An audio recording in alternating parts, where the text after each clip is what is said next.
At what was meant to be a moment of celebration, tension took center stage at Columbia University's 2025 commencement ceremony. As Columbia's acting president stepped up to address the graduating class, a wave of discontent rippled through the crowd. Boos erupted from students and guests, many of whom remained seated or silently protested as the president began speaking.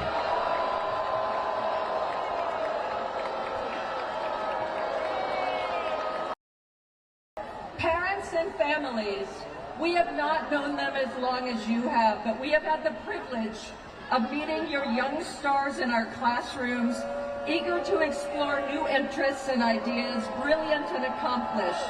Our spectacular faculty here have undeniably furthered what is best within them, their idealism, their curiosity, their ability to ask the right questions, and their ability to answer them to your benefit and to the world's. Families, you have given us a gift, thank you. And graduates, it is time to give the world your gifts. So with that, let me turn to you, the nearly 16,000 graduates of the Columbia class of 2025. You are the best of us.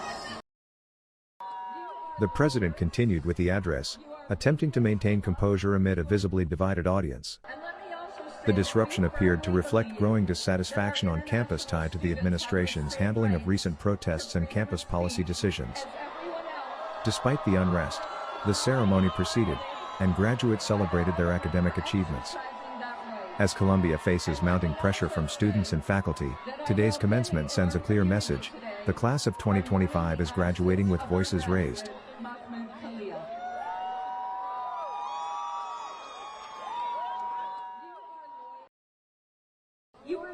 While the president's remarks focused on resilience, academic excellence, and a hopeful future, much of it was drowned out by continued jeers and scattered chants from the crowd. Some students turned their backs in silent protest, while others held up signs reading "We demand accountability and listen to us," underscoring the depth of frustration felt across campus. You have already navigated your way through considerable turbulence. I want to offer Tensions have been simmering at Columbia for months, following a series of high-profile student demonstrations over university governance, academic freedom, and institutional responses to global and domestic political issues. In recent weeks, Columbia's campus has become a flashpoint for student activism, with sit-ins, teach-ins, and walkouts drawing national media attention. Many students say the administration has failed to engage meaningfully with their concerns.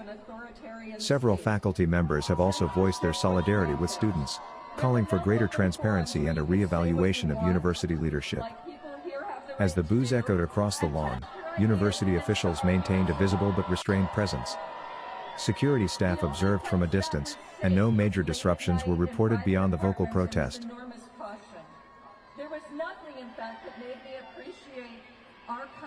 Despite the controversy, many graduates and their families continued to celebrate the milestone, taking photos, cheering for their peers, and honoring years of academic hard work.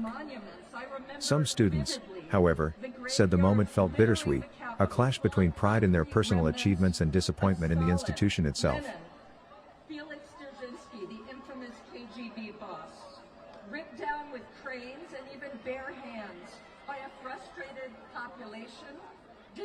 One graduating senior told us, quote, "We've worked so hard to get here, but it's impossible to ignore the disconnect between the administration and the student body. This isn't just about politics, it's about being heard." As Columbia enters a period of reflection and likely transition, questions remain: will the administration respond to student demands? Will future ceremonies be marked by reconciliation or renewed dissent? What is clear is that the class of 2025 is leaving its mark, not just through academic achievement, but by using its platform to demand change. They don't transplant easily, they don't simply spread, they have to be nurtured and repaired over and over. This is the essential work of your generation, and you have the wisdom and the moral clarity to do it. In my view, for example, nothing is more foundational to democracy, to American strength, than freedom of thought, the training of minds, and the unfettered creation and exploration of knowledge. Academic institutions like ours made in this moment right now, they're pillars of a healthy, functioning, democratic nation. They are the basis for American innovation across all disciplines and for our scientific and technological preeminence. They must be protected, and they must also protect themselves by remaining relevant and essential to our current set of challenges. Congratulations, graduates.